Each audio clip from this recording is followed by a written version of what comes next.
越娇小的买衣服都最好买，就是人家穿不下的都是我的，都可以穿，还可以杀价。对啊，好的，接下来继续邀请我们新北的施阿坤大哥带来台语歌曲。听你那四名，听歌拍婆啊，咱婆啊啥歌嘞？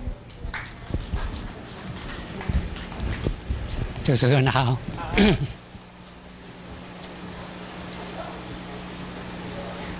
三哥三嫂，四哥四嫂，五哥家族午安。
谢谢，谢谢阿坤哥，听你那四名好听，好听。那来，我们打个招呼。三哥三嫂嘛，三哥三嫂，午安，午安。以后有空还是常来唱歌，好不好？好，来，谢谢，请回座休息，谢谢，谢谢阿坤哥。